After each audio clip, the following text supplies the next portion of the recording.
আচ্ছা আকাশ, চল ক্যান্টিনে যাই, কারণ আজ তো ক্লাস হওয়ার কোনো নামগন্ধই দেখছি না। হ্যাঁ চল। রাফি, আমি, নাদিয়া মিলে ক্যান্টিনে চলে এলাম। এসে বসে বসে কফি খাচ্ছি, ঠিক সেই সময় মায়ার পুরো গ্যাং ক্যান্টিনে আসলো। তাদের সাথে রিমা নামক মেয়েটাও আছে, যে কিনা আমায় রুমে নিয়ে গিয়ে মেরেছিল। সে এসে আমার সামনে দাঁড়িয়ে আছে। কি কিছু বলবেন? আকাশ, আসলে সরি। আমি ওদিন না জেনে তোমার সাথে ওরকম ভাবে আচরণ করেছি, যেটা আমার মোটেও উচিত হয়নি। হয়েছে যান, আমি কিছু মনে করিনি। আর কিছু বলার আছে কি? আকাশ, আমি চাই তোমার সাথে ফ্রেন্ডশিপ করতে। সেটার লেভেল দেখে করুন। বস্তির ছেলে বলে রুমে নিয়ে গিয়ে গায়ে হাত তুলেছিলেন। সেসব কথা কিন্তু বেশি আগের নয়। সো মুহূর্তের মধ্যে হঠাৎ কি হয়ে গেল? আকাশ, আমি সত্যিই ভুল করে ফেলেছি। আমি জানতাম না যে আমি যার সাথে এমন বাজে ব্যবহার করছি সে আসলে অনেক বড় মাপের একজন। আমি আমার কৃতকর্মের জন্য ক্ষমা প্রার্থী। প্লিজ আমাকে তোমাদের বন্ধুত্বের মধ্যে শামিল করে নাও। ক্ষমা করা যায়, বাট বন্ধু বানানো যায় না আপনাদের, কারণ সেই কোয়ালিটি আপনাদের মাঝে নেই। সো প্লিজ এই টপিক নিয়ে আর কথা বলবেন না। আকাশের কথা শুনে রিমা মন খারাপ করে চলে গেল। রিমা চলে না যেতেই মায়া এসে হাজির। সে এসে একদম ঝাপটে পড়ে আকাশের পায়ের মধ্যে। এই এই, কি করছেন কি? প্লিজ, তোমার দুটো পায়ে ধরি। প্লিজ, তুমি আমায় মাফ করে দাও। এই কি বলছেন এসব? আপনার কি মাথা টাথা খারাপ হয়ে গেল নাকি? আপনি একজন বস্তির ছেলের পা ধরে মাপ চাইছেন? আকাশ, আমি অনেক বড় ভুল করে ফেলেছি। প্লিজ, তুমি আমায় মাফ করে দাও। আর তুমি কোনো বস্তির ছেলে নয়, তুমি অনেক বড় মাপের একজন মানুষ। বুঝতে পেরেছেন, এটাই অনেক। এবার প্লিজ এখান থেকে যান। আকাশ, প্লিজ মাফ করে দাও না। আমি তোমার পা ধরে ক্ষমা চাইছি। আর আমার তোমাকে চাই। আমি সত্যি আমার ভুল বুঝতে পেরেছি। হাসি আসছে খুব আমার। আমি ওই দিনটার কথা এখনো ভুলিনি, যেদিন আমি অসুস্থ শরীর নিয়ে আপনার কাছে ভালোবাসা ভিক্ষে চেয়েছিলাম, আর আপনি তার বদলে আমায় সবার সামনে জুতোর বাড়ি মেরেছেন। শুধু তাই নয়, ছেলে পেলে এনেও আমায় মেরেছেন। সেই দিনের স্মৃতিগুলো আমার মনে কাটার মতন বিঁধে গেছে। সো আপনার সাথে আমার ওসবে জড়াবার ইচ্ছে নেই আর। প্লিজ আপনি চলে যান এখান থেকে। না, আমি এখান থেকে যাব না। আর তোমার পাও ছাড়বো না যত সময় তুমি আমায় বুকে না টেনে নাও। মায়ার কথা শুনে এবার নাদিয়ার রাগ উঠে গেল। সে উঠে এসে পেছন থেকে এক টান দিয়ে মায়াকে আকাশের কাছ থেকে সরিয়ে দিল। আই বড় লোকের দুলালি, প্রেম ভালোবাসা গিয়ে অন্য কারো থেকে আশা কর। আজকের পর যাতে ওর আশেপাশেও তোকে না দেখি। অনেক কষ্ট দিয়েছিস তুই বেচারাকে। আমি ওর সমস্ত সত্য জানার পরেও চুপ করেছিলাম, কিন্তু এখন আর না। সো রাস্তা মাপ নিজের মতো। তুই তোর যোগ্যতা মত তুই তোর যোগ্য মতো কাউকে খুঁজে নে, কারণ তুই ওর যোগ্য না। আর সে যোগ্যতা বলতে তোর মন দেখেছিল, কিন্তু তুই ওকে নিয়ে পুতুল খেলা করেছিস। এবার আল্লাহর ওয়াস্তায় দূরে যা, না হলে আমার থেকে খারাপ কেউ হবে না। নাদিয়ার কথা শুনে মায়া ফুপিয়ে কান্না করে দেয়। তার সাথে যেন এমনটাই হওয়া উচিত ছিল। অহংকার করার ফল কখনো ভালো হয় না, সেটা যেন আজ মায়া নিজের চোখে প্রমাণ পেয়েছে। এই আকাশ, চল তো এখান থেকে। তুই আর এখানে এক মিনিটও থাকবি না। আর আজ থেকে তুই মানুষ গুণে চলাফেরা করবি। চলাফেরা করার আগে ভালো করে লেভেলটা দেখে নিবি। এমন 2 টাকার মেয়ের সাথে মিশবি না একদম। নাদিয়া আকাশের হাত ধরে টেনে কলেজের ভিতরে নিয়ে যায়। এদিকে আকাশেরও খারাপ লাগছে মায়ার জন্য। মেয়েটার জন্য সত্যি অনেক খারাপ লাগছে, কিন্তু কিছুই করার নেই, কারণ সে আমার সাথে প্রতারণা করেছে। আর প্রতারককে মানুষ ঘৃণা করে, আর আমিও মায়াকে ঘৃণা করি। শুধু তাই নয়, উচ্চ কাতারের ঘৃণা করি মায়াকে আমি। মরে গেলেও ওর সাথে আর কোনো কিছু করা সম্ভব নয়। অন্যদিকে মায়া এখনো ক্যান্টিনে বসে ফুপিয়ে কান্না করছে। মায়ার কান্না দেখে ক্যান্টিনের একটা কর্মচারী বলে, ম্যাম, আপনাকে দুটো কথা বলি। আপনি সত্যিই অনেক অহংকারী। আপনার অহংকারের তীব্র বাতাস আমরা এখানে থেকেই উপভোগ করতে পারতাম। আপনার সেই অহংকার আজ আপনাকে ধ্বংস করে দিয়েছে। আমি অশিক্ষিত মূর্খ, বেশি দূর পড়ালেখা করতে পারিনি, তাও আপনাকে একটা কথা বলতে চাই। রিভেঞ্জ অফ নেচার বলতে একটা কথা আছে। আপনি যেমন করবেন প্রাকৃতিক আপনাকে তেমনটাই ফেরত দিবে। এজন্যই বলে অহংকার করতে নেই। আজ নিজের চোখেই সামনেই অহংকারের পতন দেখলাম। মায়া কর্মচারীর কথা শুনে আরো জোরে কান্না করে দেয়। না, আমি অনেক বড় অন্যায় করে ফেলেছি আকাশের সাথে। আমার যে করেই হোক আকাশকে চাই। দরকার হয় আমি তার জন্য নিজেকে শেষ করে দিতেও রাজি। মায়া মাটি থেকে উঠে দৌড়ে কলেজের ভিতরে ঢুকে যায়। তারপর সোজা আকাশের বাবার কাছে চলে যায়। স্যার, আপনার সাথে একটু কথা ছিল। হ্যাঁ বলো। স্যার, আমি আকাশকে ভালোবাসি। শুধু ভালো না, নিজের জীবনের চাইতেও বেশি ভালোবাসি। আর সেও আমাকে ভালোবাসে। আমি চাই তাকে বিয়ে করে তার সাথে সংসার জীবন কাটাতে। মায়ার কথা শুনে আকাশের বাবা থতমত খেয়ে যায়। শুধু তাই নয়, মায়ার বাবাও সাথে দাঁড়িয়ে আছে আকাশের বাবার সেফটির জন্য। তিনিও থতমত খেয়ে যায়, কিন্তু চুপচাপ দাঁড়িয়ে থাকে, কারণ আকাশের বাবার সামনে কিছু বলার মতন সাহস করতে পারছে না তিনি। তুমি কি সত্যিই বলছো এসব? জি, আমি সত্যিই বলছি। আচ্ছা, আমি আকাশের সাথে এই বিষয়ে কথা বলছি। স্যার, আপনি একটু আকাশকে ডেকে আনার ব্যবস্থা করুন। আকাশের বাবার কথা শুনে প্রিন্সিপাল স্যার আকাশকে ডেকে আনতে লোক পাঠায়। আকাশ খবর পেয়ে অতিথি কক্ষে আসে। হ্যাঁ বাবা, বলো। আকাশ, তুই নাকি এই মেয়েকে ভালোবাসিস, আর এই মেয়েও তোকে ভালোবাসে, কথাটা কি সত্য? একদম মিথ্যা। আমি এই মেয়েকে ভালো টালো বাসি না। সো বাবা, তুমি এসবে কান দিও না। না স্যার, সে মিথ্যা বলছে। আমি জানি সে আমায় ভালোবাসে। মায়া কথা বলছে আর কান্না করছে। মা, আমায় ক্ষমা করো। আমি তোমার কথা বিশ্বাস করতে পারলাম না, কারণ আমার ছেলে আমার জন্য সবসময় সঠিক। আর তাছাড়া তোমার কথা যদি সত্যিও হয়ে থাকে, তাহলে আমার কিছু করার নেই, কারণ তার জবানবন্দির সাথে তোমার জবানবন্দির মিল পাচ্ছি না। সো মা, ক্ষমা করো আমায়। আর প্রিন্সিপাল স্যার, চললাম এবার। আমার ছেলের খেয়াল রাখবেন। জি স্যার, অবশ্যই। আকাশের বাবা উঠে চলে গেল। এদিকে মায়া সজোরে চেঁচিয়ে কান্না করছে। আকাশের বাবা রুম ক্রস করতেই মায়া প্রিন্সিপালের সামনে আকাশকে জড়িয়ে ধরে ফেলে। আই আকাশ, প্লিজ এমন করো না। আমি আমার ভুলের জন্য তো তোমার কাছে মাফ চাইছি। প্লিজ তুমি আমায় এভাবে ফিরিয়ে দিও না। আমি সত্যিই থাকতে পারবো না তোমাকে ছাড়া। আমি এতদিন তোমার ভালোবাসা উপলব্ধি করতে পারিনি, তার জন্য এখন হাড়ে হাড়ে টের পাচ্ছি আমি। আমার অনেক বড় ভুল হয়ে গেছে। প্লিজ তুমি আমায় মেনে নাও। তুমি আমায় যেমন বলবে আমি তেমন তেমন করব। আমি তোমার সমস্ত কথা শুনবো। তাও প্লিজ আমায় ছেড়ো না তুমি। মায়ার কর্মকাণ্ড দেখে রাগ উঠে গেল। এক ধাক্কা দিয়ে মায়াকে সরিয়ে দিলাম নিজের কাছ থেকে। আপনার সাথে আমার কোনো কিছুই নেই। সেদিন সমস্ত কিছুই শেষ হয়ে গিয়েছে। যেদিন আপনি আমার অসুস্থ শরীরে কুকুরের মতন পিটিয়েছেন, আমি চাইলে প্রতিবাদ করতে পারতাম, কিন্তু করিনি। সেদিন আমি মুখ বুজে সহ্য করেছি, আর আপনি পাষাণের মতন আচরণ করেছেন। আজ আমার দিন, কিন্তু আমি কোনো প্রতিশোধ নিব না। প্লিজ আপনি আপনার মতন থাকুন। না, আমার তোমাকেই চাই। তাতে যদি আমার জীবন চলে যায় তো যাবে। আপনার কোনো মূল্যই নেই আমার কাছে। আপনি মরে গেলেন কি বেঁচে আছেন সেটা দেখার জন্য মরিয়া ভাবটা আমার ভিতর থেকে চলে গেছে।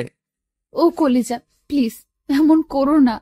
স্যার প্লিজ, আপনি ওকে বোঝান না। আকাশ, আমি বলি কি, তুমি মেয়েটাকে যদি মেনে নিতে। মানুষ বলতেই তো ভুল। আর মেয়েটা কিভাবে কান্না করছে দেখেছো?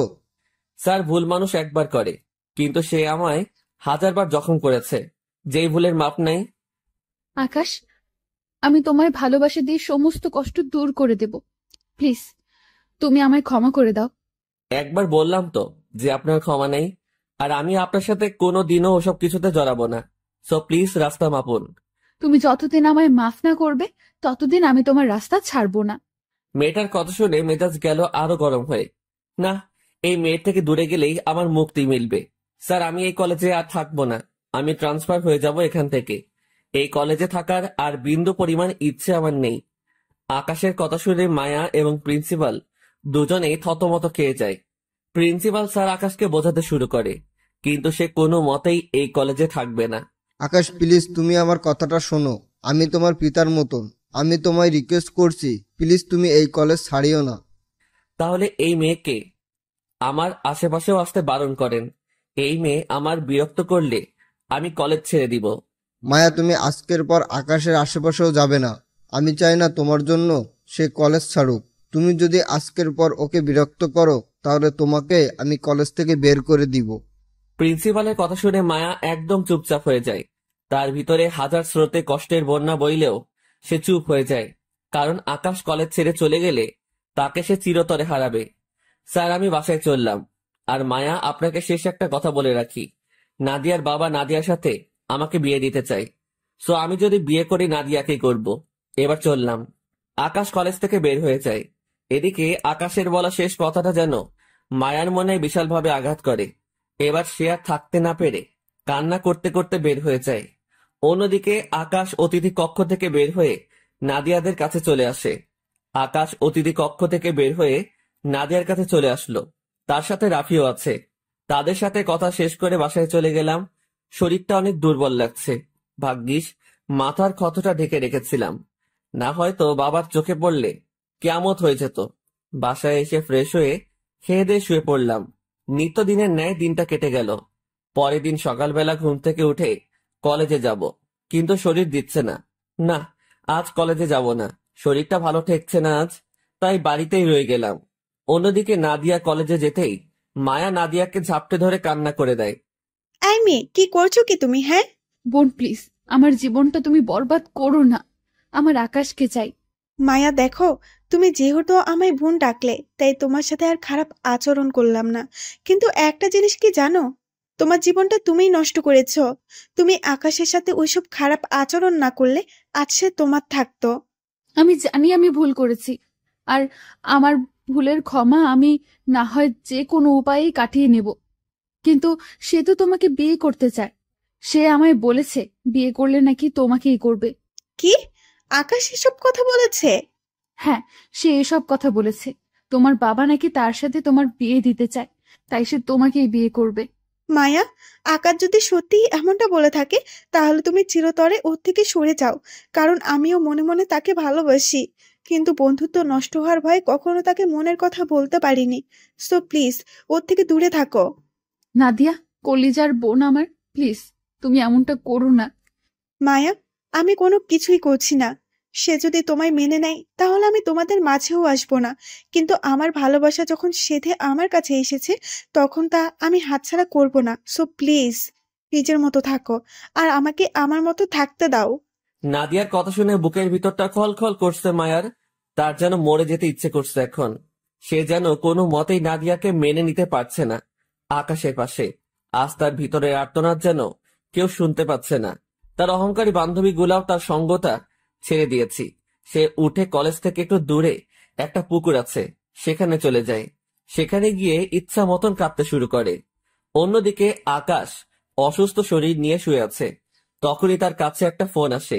সে নাম্বারটা চেক করে দেখে যে সেটা তার বাবার বডিগার্ডের নাম্বার, যার সাথে তার বরাবরের মতোই কন্ট্যাক্ট রয়েছে। হ্যাঁ নাদিম ভাই, বলেন। ভাই, আপনি তাড়াতাড়ি হসপিটাল আসেন। স্যারের উপরে ক্রিমিনাল গ্যাংয়ের ছেলেপিলে হামলা করছে।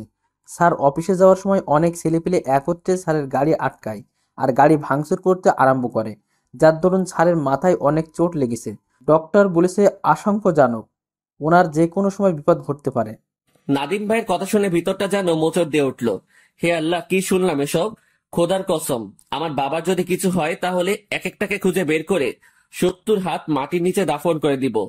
আকাশ মাহমুদ কি সেটা এখনো কারোর চোখে পড়ে নাই।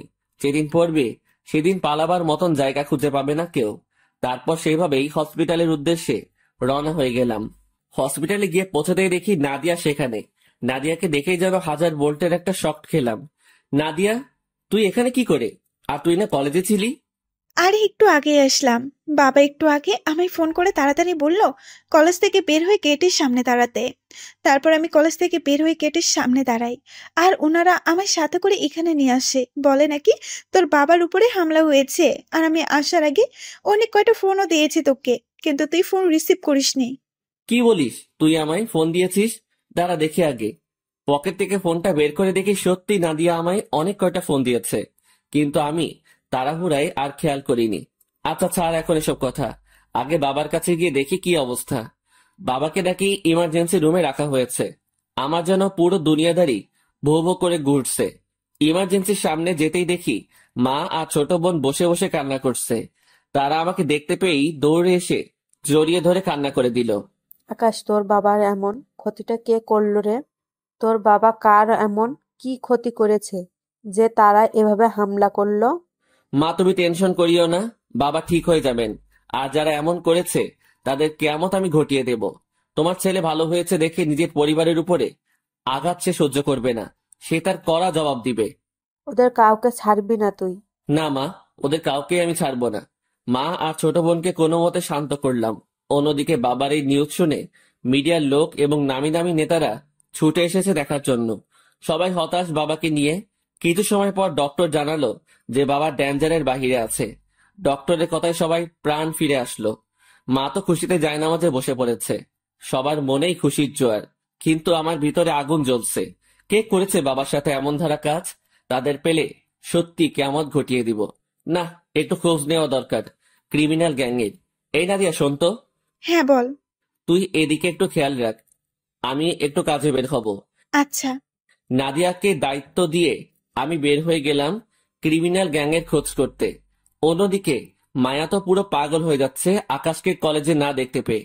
কয়েকদিন হয়ে গেল, কিন্তু সে আকাশকে কলেজে দেখছে না। আবার সে নাদিয়া নামের মেয়েটাও নাই। সে এসে রাফিকে ধরে। এই রাফি, আকাশ কোথায়? আর ওই নাদিয়া নামের মেয়েটাকেও তো দেখছি না কলেজে। আকাশ আর নাদিয়া আকাশের বাড়ি গেছে বিশেষ এক কাজে। ওরা দুজনে মিলে বাড়ি গিয়েছে, তাও আবার বিশেষ কাজে। না, হয়তো ওরা দুজনে কোনো অঘটন ঘটাবে। ওরা হয়তো বিয়ে করে নেবে। না, এটা হতে পারে না। আমার আকাশ আমি বাদে অন্য কাউকে বিয়ে করতে পারে না। তা আমি হতে দিব না। যেভাবেই হোক ওদের বিয়ে আমি আটকাবই। মায়া তাড়াতাড়ি কলেজ থেকে বের হয়ে যায়। তারপর বাসায় এসে জামা কাপড় গুছিয়ে আকাশের বাসার উদ্দেশ্যে রওনা হয়। আকাশের বাসায় যেতে তেমন কোনো সমস্যাই হবে না তার, কারণ আফজাল সাহেবের বাসা এক নামে পরিচিত। কিন্তু মায়ার ভিতরে যেন এক রকমের তুফান বইছে। সে মনে মনে খোদার কাছে প্রার্থনা করছে তাদের যেন বিয়ে না হয়। অন্যদিকে আকাশের বাবাকে বাড়িতে আনা হয়। আগের চেয়ে মোটামুটি সুস্থ তিনি। আকাশ সবসময় সবার দেখাশোনায় লেগে আছে। অন্যদিকে ক্রিমিনাল গ্যাংয়ের খোঁজও চালিয়ে রেখেছে। বাবার শরীরটা পুরোপুরি সুস্থ হলেই খেলাটা চরম করে খেলবো। ক্রিমিনাল গ্যাংয়ের ক্রিমিনাল গিরি চিরতরে বের করে দিব একদম। এইভাবে দুপুর হয়ে গেল। দুপুরে খেয়ে দিয়ে নাদিয়া আর আমি বাসা ছাদের উপরে দাঁড়িয়ে দাঁড়িয়ে কথা বলছি। নাদিয়ারা আর বাড়িতে যায়নি, কারণ বাবার অবস্থা দেখে নাদিয়ার মা বাবা এবং নাদিয়া সহ এখানে রয়ে গিয়েছে। তাদের সাথে একটা ভালো সম্পর্ক আছে আমাদের অনেক আগে থেকেই, তাই তারা রয়ে গিয়েছে। এদিকে আমি আর নাদিয়া কথা বলছিলাম, হঠাৎই নিচে গার্ডরা চেঁচামেচি শুরু করলো যে একটা মেয়ে নাকি দৌড়ে বাড়ির ভিতরে ঢুকে পড়েছে। আমি আর নাদিয়া তাড়াতাড়ি ছাদ থেকে নিচে নেমে গেলাম। নিচে গিয়ে দেখি মায়া আমার বাসায়। সে এসে আমার বাসা পুরো মাথায় উঠিয়ে ফেলেছে। এই যে, আপনি এখানে কি? হ্যাঁ, তোমাদের বিয়ে আটকাতে এসেছি। মানে কি? মনে হলো তুমি আর নাদিয়া আমায় না বলে বিয়ে করার প্ল্যান করছো, তাই আমি তোমাদের বিয়ে ভাঙতে এসেছি। আমি তোমাদের বিয়ে হতে দেব না, কারণ তুমি শুধু আমার।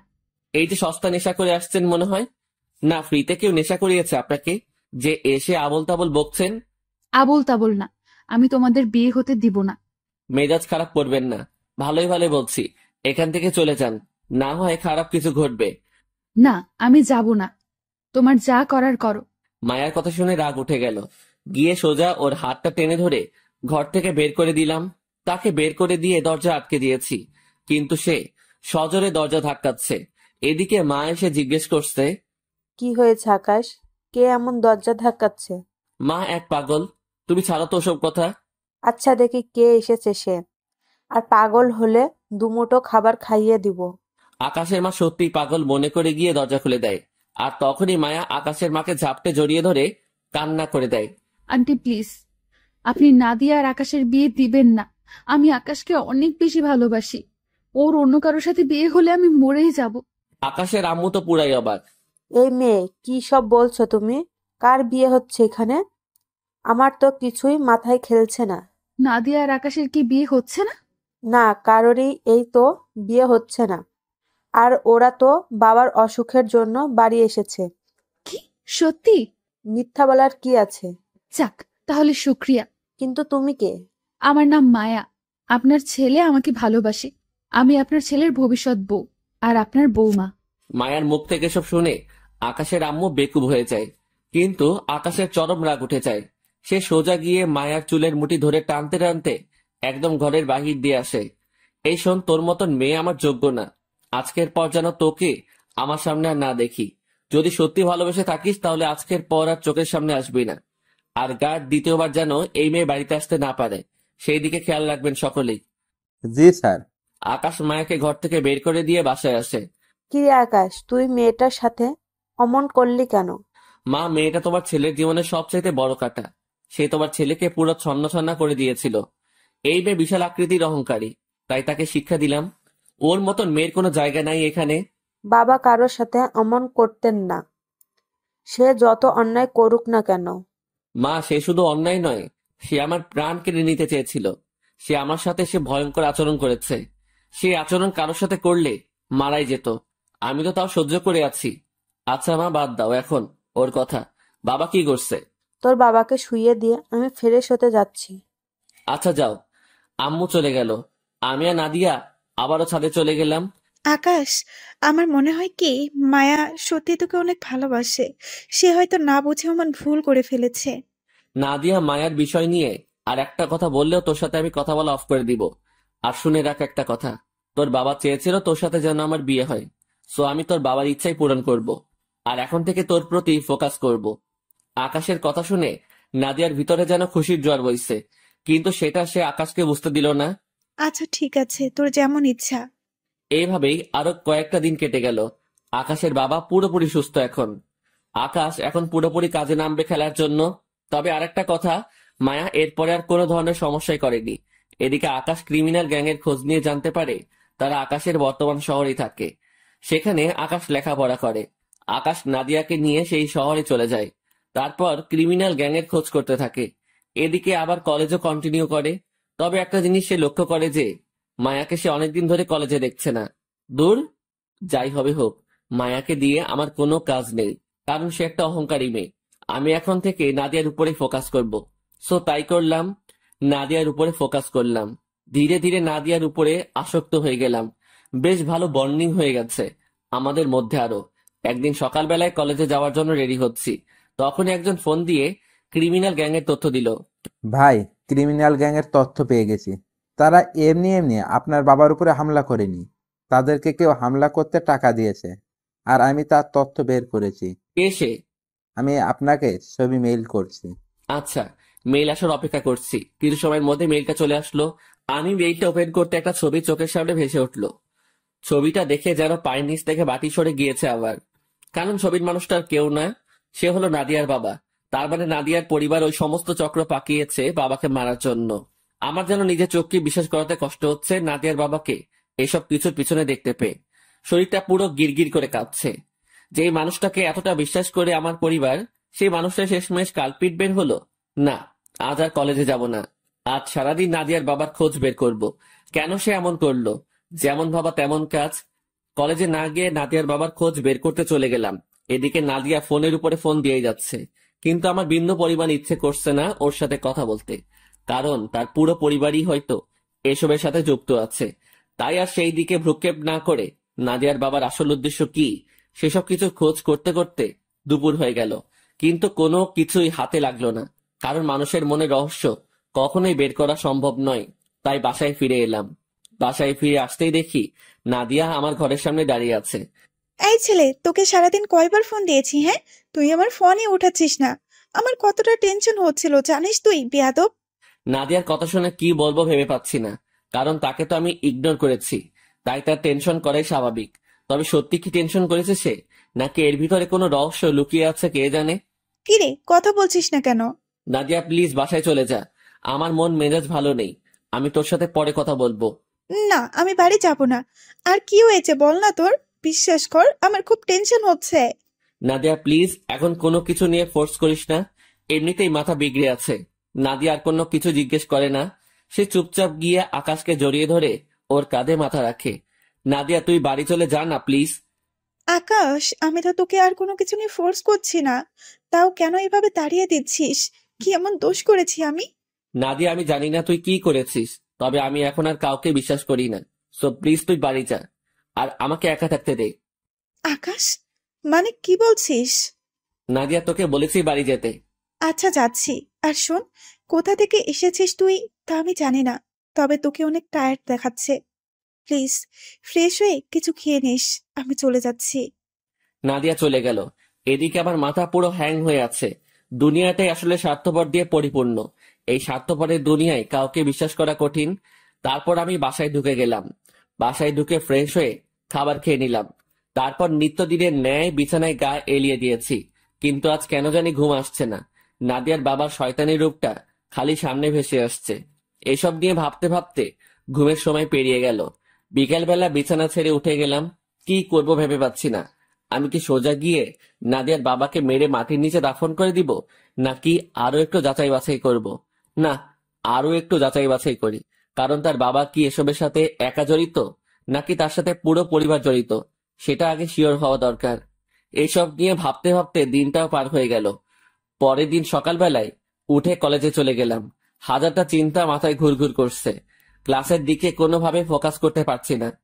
তাও কোনো মতে ক্লাসগুলো শেষ করলাম। ক্লাস শেষ করে নিজের মতন চলে আসতে ধরলাম। তখনই পেছন থেকে নাদিয়া ডাক দিল। হেই আকাশ, কি হয়েছে তোর? তুই মনে হয় আমাকে ইগনোর করছিস। আরে না, আসলে কিছু কারণে আপসেট আমি। কি কারণে বল আমায়। আর তার আগে চল একটা জায়গায় বসি দুজন।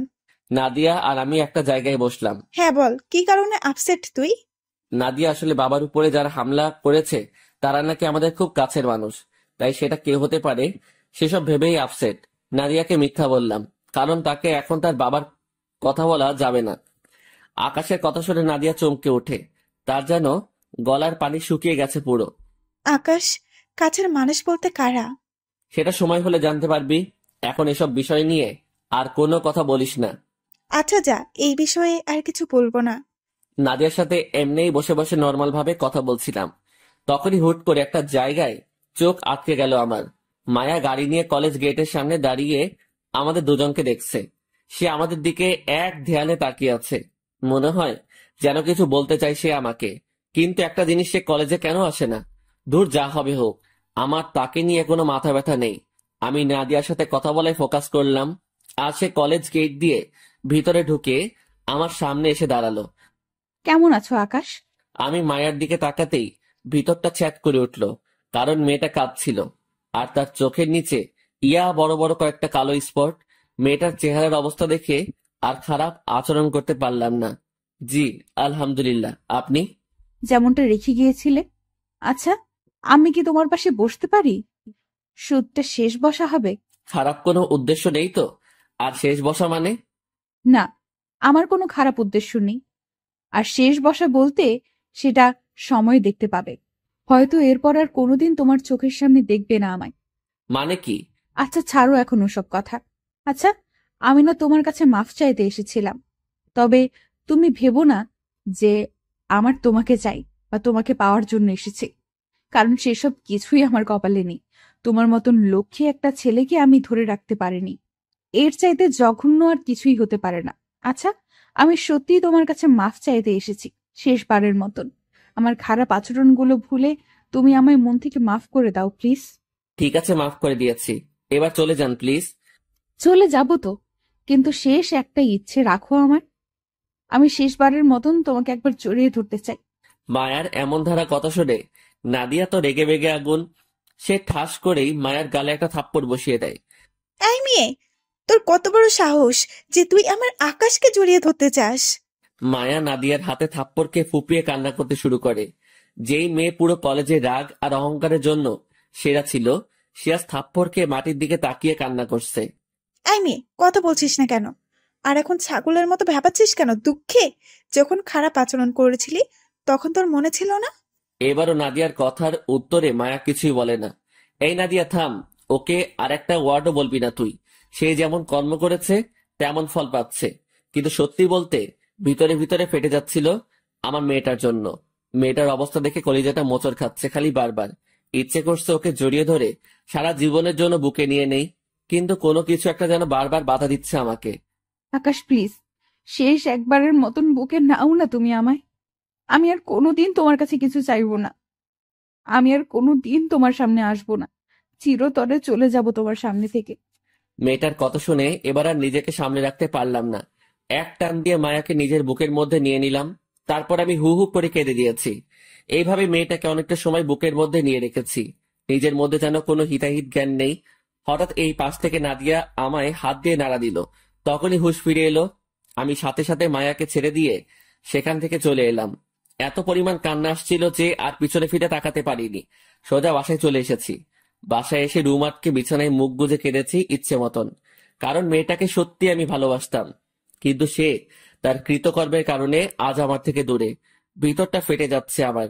যে মেয়েটাকে আমি ভালোবেসেও নিজের করতে পারলাম না, সেই কষ্টটা যেন ভিতরে প্রবল ভাবে আঘাত করছে। তবে যাই হোক, মেয়েটাকে আমি আর কোনোদিনও মেনে নিব না। কারণ আমি আগেই প্রতিজ্ঞা করেছিলাম যে মায়াকে আমি কখনো ক্ষমা করব না। সো যত কষ্টই হোক না কেন, সে আর এই জীবনে আমার হবে না। কান্নার গতিবেগ আরো বেড়ে গেল। ঠিক তখনই আম্মু ফোন দিল। সাথে সাথে নিজেকে সামলে নিলাম। হ্যাঁ আম্মু, বলো। বাবা কেমন আছিস? আর তুই কি তোর বাবার উপরে যারা হামলা করেছে তাদের কি কোনো খোঁজ বের করেছিস? কারণ তারা আজও হামলা করতে চেয়েছে, কিন্তু গার্ডদের জন্য আজ সেটা পারেনি। হ্যাঁ আম্মু, ভালোই। আর আমি হামলাকারীকে বের করে ফেলেছি। 24 ঘন্টার মধ্যে তারা হাজতে থাকবে। এখন রাখি ফোন। আম্মুর কথা শুনে সমস্ত কষ্ট মুহূর্তের মধ্যে রাগে পরিণত হয়ে গেল। সাথে সাথে নাদিয়ার বাসায় চলে গেলাম। নাদিয়ার বাসায় গিয়ে দেখি নাদিয়ার বাবা সোফায় বসে আছে। উনাকে দেখে ঘৃণায় সারা শরীর গিরগির করে কাঁপছে। সাথে সাথে নাদিয়ার বাবার কলার ধরে ফেললাম। এই, তুই কোন সাহসে আমার বাবার উপরে হামলা করেছিস? তাহলে তুই জেনেই গেছিস? হ্যাঁ, আমি সবটা জেনে গেছি। তাহলে তোর খেলাও শেষ। তোর বাবার আগেই তুই মরবি। আমায় মারার জন্য তোর কলিজা ততটা বড় হয়নি যতটা বড় হলে আমায় মারা যায়।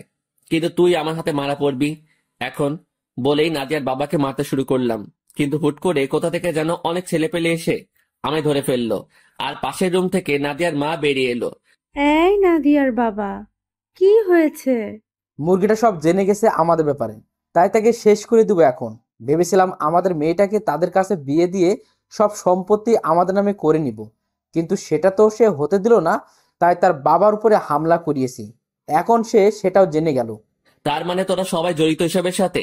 তোরা পুরো পরিবার মিলে আমার বাবার সম্পত্তি হাতানোর জন্য এসব ফোন দিয়ে এঁটেছিস? এখনো কি তুই পরিপূর্ণ বুঝতে পারিসনি? তোদের কাউকেই আমি ছাড়বো না। পাশ থেকে নাদিয়ার মা বলে উঠল, নাদিয়ার বাবা, ব্যাটাকে শেষ করে দাও, না হয় আমাদের সমস্ত প্ল্যান রসাতলে যাবে। হ্যাঁ, বেটাকে তো শেষ করে দিব। এই, তোরা বেটাকে মেরে বালি চাপা দিয়ে দে।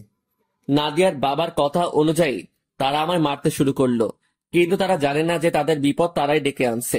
সবাই আমাকে মারছে, আর পাশ থেকে নাদিয়ার বাবা মা দুজনেই আসছে। সত্যি এদের কাউকে ছাড়বো না আমি, নাদিয়াকেও না। কারণ নাদিয়াও এসবের পেছনে জড়িত আছে। সবাই আমাকে মারতে মারতে মাটিতে ফেলে দিয়েছে। সব কয়টাকে ধরবো, কিন্তু আগে ওদের মনের খায়েশ পূরণ করে নিক আমাকে মেরে। তারা আমায় মারতে মারতে নাক মুখ ফাটিয়ে ফেলেছে। এবার আমার পালা। কোমরে হাত দিয়ে মেশিন দুটো দুই হাতে নিয়ে দাঁড়িয়ে গেলাম। সবাই আমার এই দৃশ্য দেখে জায়গার মধ্যে থ হয়ে দাঁড়িয়ে গেল। এবার পালাবি কোথায়? সব কয়টা বলে পৈশাচিক একটা হাসি দিলাম।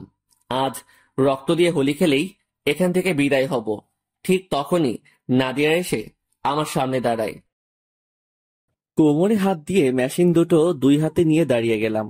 সবাই আমার এই দৃশ্য দেখে জায়গার মধ্যে থ হয়ে দাঁড়িয়ে গেল। এবার পালাবি কোথায় সব কয়টা বলে পৈশাচিক একটা হাসি দিলাম। আজ রক্ত দিয়ে হোলি খেলেই এখান থেকে বিদায় হব।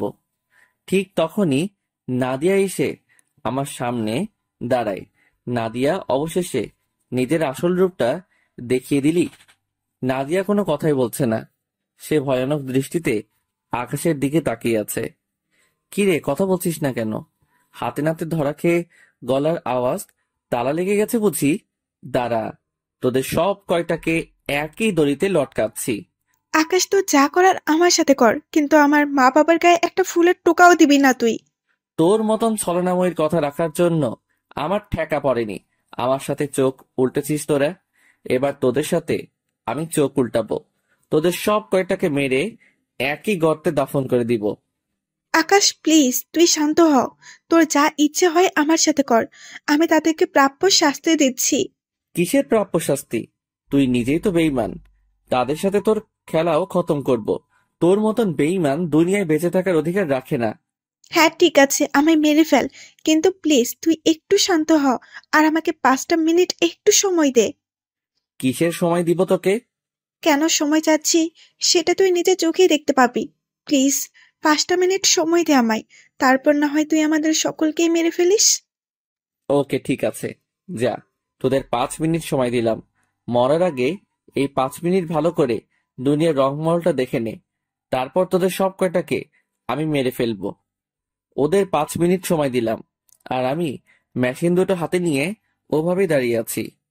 অন্যদিকে নাদিয়া এবং তার মা বাবা সহ বাকি আরো যারা ছিল তারা সকলেই চুপচাপ দাঁড়িয়ে আছে।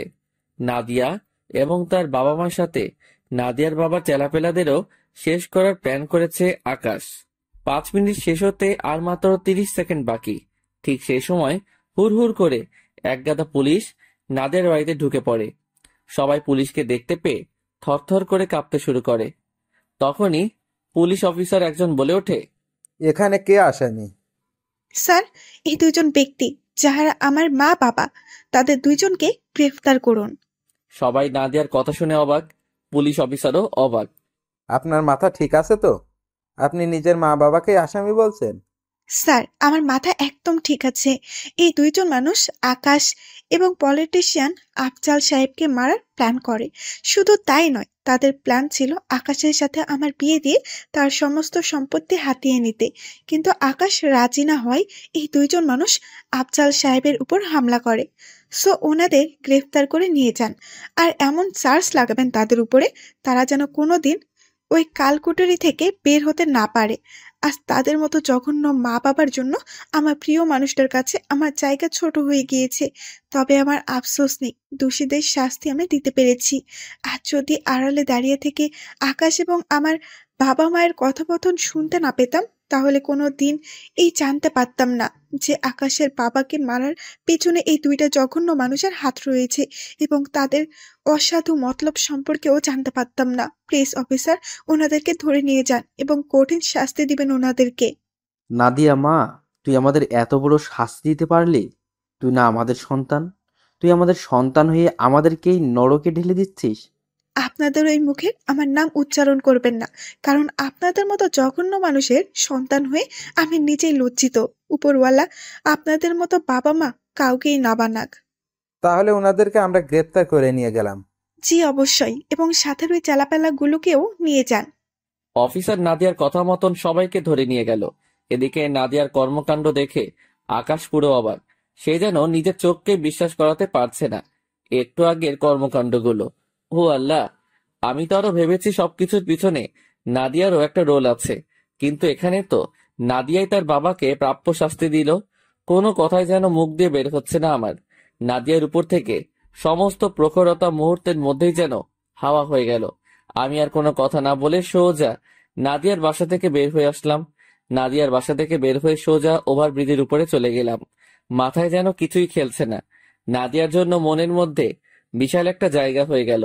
তাছাড়া অন্যদিকে মায়াকেও এখন আমি ভুলতে পারিনি।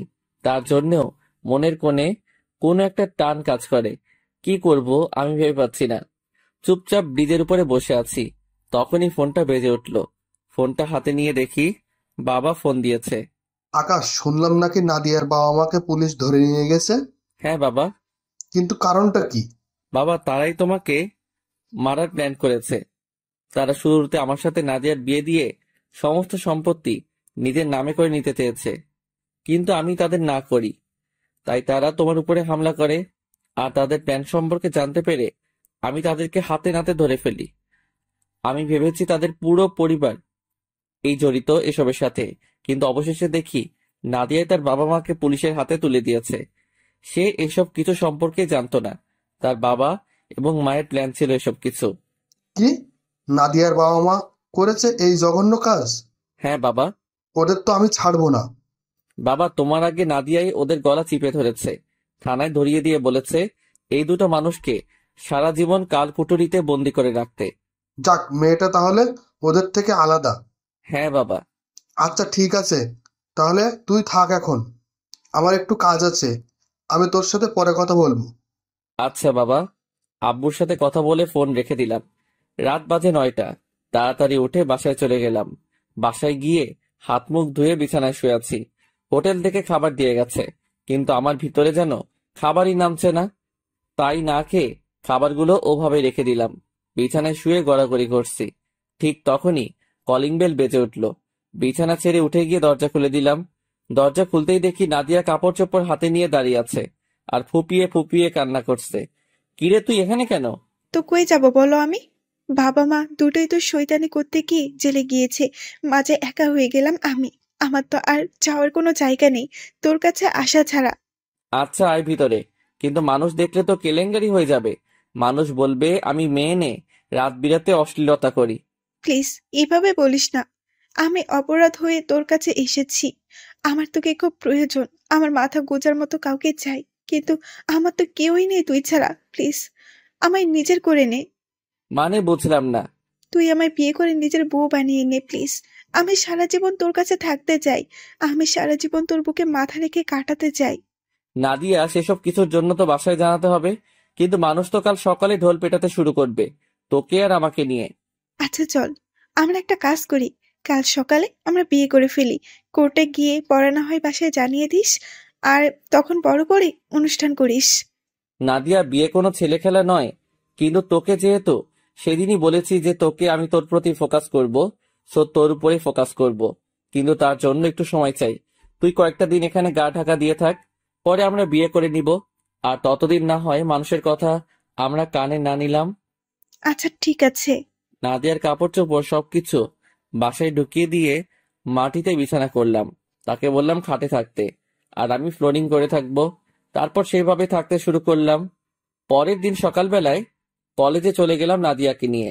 আমার আর নাদিয়ার চলাফেরা দেখে সবাই বুঝে গেল যে আমাদের মাঝে কিছু একটা চলছে, আর আমি ইচ্ছে করেই মানুষের ফোকাসে আসছি, যাতে করে মানুষ আমাদের সম্পর্কটাকে সম্মান করে আর আমি নাদিয়ার উপরে ভালো করে ফোকাস করতে পারি। তবে এমনটা করার আরেকটা কারণ আছে, মানুষ হুটহাট করে মায়ার প্রসঙ্গ নিয়ে আমাকে জড়িয়ে ফেলে, তাই সেটা যেন না হয় তার কারণেই এমন করেছি। দেখতে দেখতে পুরো কলেজে একটা রোল পড়ে গেল যে নাদিয়া আর আমি বিয়ে করতে চলেছি, আর আমিও নাদিয়াকে পেয়ে আলহামদুলিল্লাহ। অন্যদিকে মায়া দিন দিন আরো ভেঙে পড়ছে। তার কানে নাদিয়া আর আকাশের বিয়ের খবর পৌঁছাতেই সে পাগল পাগল হয়ে যায়। যদিও সে কলেজে আসে না, তবুও কথা তো আর থাকে না, কোনো না কোনো ভাবে সে জেনেছে তাদের ব্যাপারে। মায়া হু হু কান্না করতে শুরু করে। তার যেন পুরো দুনিয়াটাই তিক্ত লাগছে। এই দুনিয়া যেন তার জন্য নয়। সে হুট করে কঠোর একটা সিদ্ধান্ত নিয়ে নেয় যে সে এই জীবন আর রাখবে না, চিরতরে দুনিয়ার মায়া সে ত্যাগ করবে। মায়া এসব বলছে আর পাগলের মতন কান্না করছে। এদিকে আকাশ ক্লাস শেষ করে নাদিয়াকে নিয়ে বাসার উদ্দেশ্যে রওনা হয়। নাদিয়া শোন, চাবি দিয়ে দরজা খুলে ভিতর থেকে দরজা লক করে রাখবি, কারণ আমি একটু কাজে বাইরে যাব, আর খাবারগুলো খেয়ে নিবি। আচ্ছা। এদিকে আমি নাদিয়াকে বাসায় নামিয়ে দিয়ে একজন কাজীর সাথে কথা বললাম নাদিয়া আর আমার বিয়ের ব্যাপারে। তিনি বললেন সামনের শনিবার যেতে নাদিয়াকে নিয়ে ওনার কাছে, উনি আমাদের বিয়ে পড়িয়ে দিবেন। শনিবার আসতে আরো 2-3 দিন বাকি আছে। যাক, এই কয়দিনে নিজেকে আর একটু গুছিয়ে নিব। কাজীর থাকে কথা বলে বাসায় চলে গেলাম। বাসায় গিয়ে দরজার বেল চাপলাম, কিন্তু নাদিয়া দরজাই খুলছে না। আমি ঘরের দ্বিতীয় চাবি দিয়ে দরজা খুলে ভিতরে প্রবেশ করলাম। ভিতরে প্রবেশ করতেই দেখি আমাদের রুমটা ভিতর থেকে বন্ধ। কিরে, নাদিয়া দরজা বন্ধ করে রেখেছে কেন? কি ব্যাপার, দেখি তো কি হয়েছে। বলে দরজার সামনে যেতেই নাদিয়ার কথার আওয়াজ কানে ভেসে আসলো। সে ফোনে কার সাথে যেন কথা বলছে। আমি চুপচাপ দরজায় কান লাগিয়ে দিয়ে নাদিয়ার কথা শুনতে লাগলাম। সে ফোনে কাকে যেন বলছে। বাবা, তোমরা নিশ্চিন্তে থাকো। নাদিয়ার মুখে এই কথা শুনে পায়ের নিচ থেকে যেন মাটি সরে গেল আমার। তার মানে কি নাদিয়াও এসব প্ল্যানের মাঝে সামিল? তার বাবা মা ধরা খাওয়ায় সে নিজেকে আড়ালে রেখে সমস্ত কাজকর্ম চালিয়ে যাচ্ছে। এসব দিয়ে ভাবতেই যেন গা গিরগির করে কাঁপতে শুরু করলো। তখনই বেফাস ভাবে দরজায় ধাক্কা লেগে দরজাটা খুলে যায়, আর নাদিয়া আমায় দেখে তাড়াতাড়ি ফোনটা কেটে দেয়। আর আমি অবাক চোখে নাদিয়ার দিকে তাকিয়ে মনের মধ্যে খালি একটাই কথা বাড়ি খাচ্ছে, এই মেয়ে কতটা চালাক হলে আড়াল থেকে সমস্ত কিছু এতটা নিখুঁতভাবে খেলতে পারে। এই আকাশ, কি হয়েছে রে তোর? এভাবে তাকিয়ে আছিস কেন? কার সাথে কথা বলছিলি এতটা সময়? কই কার সাথে কথা বলছিলাম? এমনিতেই অচেনা নাম্বার থেকে কে যেন ফোন দিয়েছিল। নাদিয়া থরথর করে কাঁপছে কথা বলার সময়। সে মনে মনে দোয়া দুরূদ পড়তে শুরু করে। আমি তো স্পষ্ট শুনতে পেয়েছি তুই কথা বলছিলি কারোর সাথে। দেখি তোর ফোনটা দে। আমি কারোর সাথে কথা বলছিলাম না তো। আর তুই ফোন দিয়ে কি করবি?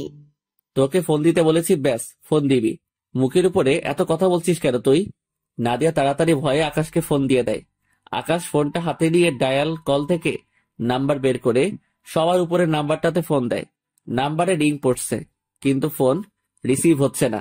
আকাশ, আমি বললাম তো আমি কারোর সাথে কথা বলিনি, অচেনা নাম্বার থেকে ফোন এসেছিল। নাদিয়ার কথা শুনে মেজাজ খারাপ হয়ে যাচ্ছে। মেয়েটা একটার পর একটা মিথ্যা কথা বলেই যাচ্ছে। ঠাস করে একটা থাপ্পড় বসিয়ে দিলাম নাদিয়ার গালে। এই মেয়ে, তুই কাকে রামায়ণ পড়াচ্ছিস? তুই কি ভেবেছিস আমি কিছু শুনতে পাইনি?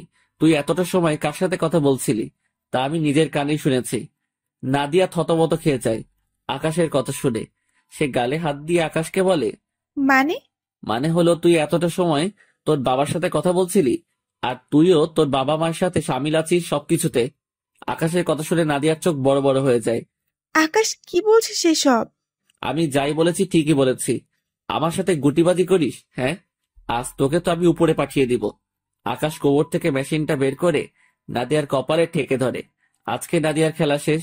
কিন্তু তখনই নাদিয়া আকাশের মুখের মধ্যে স্প্রে মেরে দেয়, আর সাথে সাথে আকাশ অন্ধ হয়ে যায়। সে যেন চোখ দিয়ে আর কিছুই দেখতে পাচ্ছে না। তার চোখ জোড়া খোলার এই শক্তি পাচ্ছে না সে। তখনই নাদিয়া বলে ওঠে, আমি মাফ করে দিস আকাশ, চললাম আমি। আমি চোখে হাত দিয়ে ডলাডলি করছি।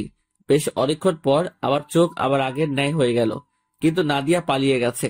মেজাজটা যেন এবার ডাঙায় উঠে গেছে। সাথে সাথে খোঁজ দিয়ে থানায় চলে গেলাম। সেখানে নাদিয়ার বাবা মাকে ধরে আনা হয়েছিল। স্যার, ওই দুজন মানুষ কোথায়? তাদের তো ছেড়ে দিয়েছি আমি। কিন্তু কেন? কারণ তার মেয়েই তার বাবা মায়ের নামে কেস ফাইল করেছিল, কিন্তু পরবর্তীতে সে উঠিয়ে নেয়। কিন্তু তারা তো দোষী। সে তো আমি জানি না, কিন্তু তার মেয়ে কেস উঠিয়ে নেয়, তাকে ছাড়তে বাধ্য হয়েছি আমি। অফিসারের কথা শুনে ইচ্ছে করছে কানের নিচে ঠাটিয়ে লাগিয়ে দিতে। স্যার, আপনারা আসলেই বেকার। আইনের পোশাকগুলো নামের জন্য পরে রেখেছেন। এই পোশাকের কোনো ভূমিকা আপনাদের মাঝে নেই। প্লিজ আপনি একটু শান্ত হন, আমরা তাদেরকে ধরে নিয়ে আসব। তা আর দরকার নেই। আর তাদেরকে ছেড়ে একদিক দিয়ে ভালোই হয়েছে আমার। আমি নিজ হাতে তাদেরকে মারতে পারবো। চলি স্যার। থানা থেকে বের হয়ে আসলাম, কিন্তু কি করব এখনো ভাবিনি। না, আগে নাদিয়াকে ধরবো। পকেট থেকে ফোনটা বের করে পরিচিত সমস্ত ছেলেপেলের কাছে নাদিয়ার ছবি পাঠিয়ে দিলাম, আর সবাইকে বললাম যাতে 24 ঘন্টার মাঝে এই মেয়েকে আমার চোখের সামনে এনে হাজির করে। তারপর বাসায় চলে আসলাম। বাসায় এসে চুপচাপ চেয়ারের উপর বসে আছি। মাথায় যেন কিছুই কাজ করছে না। একের পর এক প্রতারক আমার লাইফে এন্ট্রি দিচ্ছে। না, আর পারছি না আমি। ভালো মতন সিদ্ধান্তে আসা দরকার। আর সিদ্ধান্ত কিসের? ওদের সব কয়টার খেল খতম করে দিব সোজা। এইভাবেই বিকাল হয়ে গেল। বিকাল হয়ে গিয়েছে, অথচ কোনো খবরই পেলাম না নাদিয়া এবং তার পরিবারের। না, একটু গিয়ে ওর বাসা থেকে ঘুরে আসি। যেমন ভাবা তেমন কাজ। সোজা ওর বাসায় চলে গেলাম। বাসায় গিয়ে দেখি দরজায় তালা লাগানো। হারামিটা গেল কোথায়? আশেপাশের অনেকজন থেকে জিজ্ঞেস করলাম, কিন্তু কেউ জানে না তারা কোথায় গিয়েছে। তাই সেখান থেকে চলে আসতে ধরলাম। ঠিক তখনই এক ছোট ভাই ফোন দিল। ভাই, ওই মেয়ে পুরো দুনিয়া থেকে উধাও হয়ে গিয়েছে। কারণ আমরা ছেলেপেলে মিলে সেই মেয়েকে তন্ন তন্ন করে খুঁজেছি, বাট তাকে পাইনি। আমার মনে হয় কি ভাই, সেই মেয়েকে অন্য কেউ উঠিয়ে নিয়েছে। এ কি বলছিস এসব? তোরা হয়তো ভালো করে খোঁজ লাগাসনি। ভালো করে খোঁজ কর, পেয়ে যাবি। আচ্ছা ভাই, আমরা তালাশ করছি। ছোট ভাইটার সাথে কথা বলে ফোনটা রেখে দিলাম। তারপর আবারও বাসায় চলে আসলাম। রুমের মধ্যে পায়চারি করছি।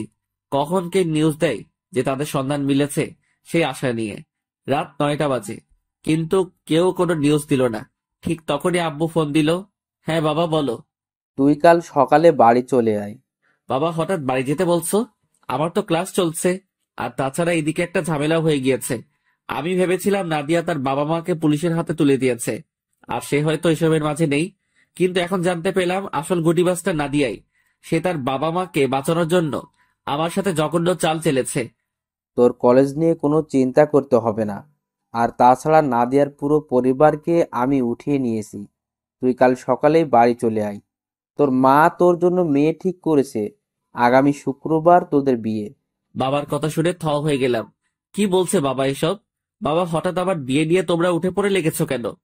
সে আমি জানি না। তোর মায়ের বান্ধবীর মেয়েকে নাকি তোর জন্য দেখেছে তোর মা। সো কাল সকালের গাড়িতেই তুই বাড়ি রওনা হ। এখন ফোন রাখলাম। বাবা ফোনটা রেখে দিল। আমার তো মাথায় কিছুই কাজ করছে না। একদিকে নাদিয়ার পরিবারকে উঠিয়ে নিয়েছে বাবা, অন্যদিকে আমার বিয়ে। কিছুই তো মাথায় খেলছে না। তবে এইটুকু বলতে পারি, 2 প্রতারককে আমি ভুলে থাকতে পারবো বিয়ে হলে আবার। এমনিতেই নাদিয়া আর মায়া আমার জীবন পুরো বরবাদ করে দিয়েছে। ওদের জন্য কোনো সিদ্ধান্তই নেওয়া যেন আমার জন্য দায়ী হয়ে গিয়েছে। কিন্তু এদের থেকে মুক্তি পাওয়ার জন্য যে এখন আমার বিয়ে করতে হবে, তা কোনোদিনই কল্পনা করিনি আমি। তবে যাই হোক, ভালোই হয়েছে একদিকে। আমি 2বার ভুল ডিসিশন নিয়েছি, কিন্তু বাবা মা হয়তো এবার রাইট ডিসিশন নিবে আমার জন্য। বুকে পাথর চাপা দিয়ে বাবা মায়ের দেখানো মেয়েকেই বিয়ে করে ফেলবো আমি। তারপর যা হবে দেখা যাবে। পরের দিন সকালবেলায় উঠেই বাড়ির উদ্দেশ্যে রওনা হয়ে গেলাম। বাড়ি পৌঁছে সর্বপ্রথম বাবার কাছে গিয়েছি।